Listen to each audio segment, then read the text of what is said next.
Russia Ukraine যুদ্ধে প্রাণ হারিয়েছেন নাটোরের হুমায়ুন কবির। ভাগ্য ফেরাতে দুলাভাইয়ের সাথে রাশিয়া গিয়েছিলেন হুমায়ুন। তাদের বাধ্য করা হয় যুদ্ধে যেতে। সেখানে ড্রোন হামলায় নিহত হন হুমায়ুন। সেই সংবাদে তার বাড়িতে চলছে শোকের মাতম। নাটোর প্রতিনিধি বোরহানুদ্দিন বনির তথ্য ও ছবিতে ডেস্ক রিপোর্ট।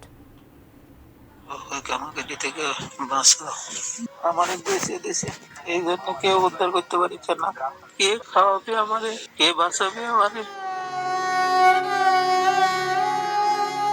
এভাবেই বারে বারে বাড়িতে ফোন করে স্বজনদের জানিয়েছেন হুমায়ুন কবিরের দুলাভাই রহমত।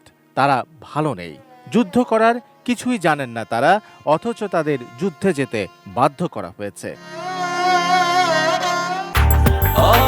ব্রেকফাস্ট, টিফিন কিংবা স্ন্যাক টাইমে মজাদার আয়োজন মানে অল টাইম ব্রেড।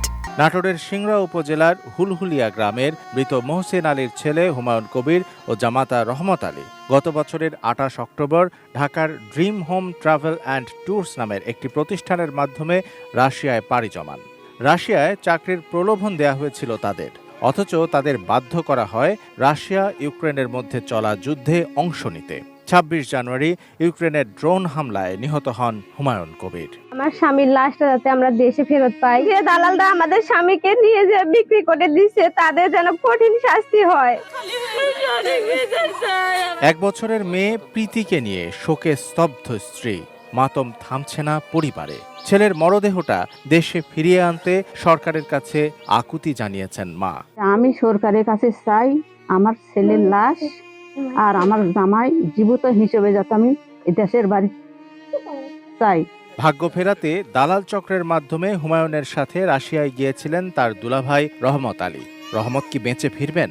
স্বজনদের মাঝে এখন সেই উৎকণ্ঠা। তাদেরকে কুকের ভিসা দেওয়ার কথা, রান্না বান্না কাজ অথবা ক্লিন কাজ দেওয়ার কথা বলে তাদেরকে ভোলায় ভোলায় মনে করেন যে যুদ্ধ ক্ষেত্রে পাঠাইছে। মৃতদেহটা আমাদের দেশে নিয়ে আসা যায় এই প্রচেষ্টা আমরা চালিয়ে যাচ্ছি, এবং যে জামাইটা আছে তাকেও কিভাবে দেশে ফেরানো যায়। হুমায়ুন কবিরের মরদেহ এবং রহমত আলীকে নিরাপদে দেশে ফিরিয়ে আনার আবেদন পরিবারের। চাকরির মিথ্যা প্রলোভন দিয়ে রাশিয়া পাঠানো দালাল চক্রের বিচার দাবি করছেন তারা।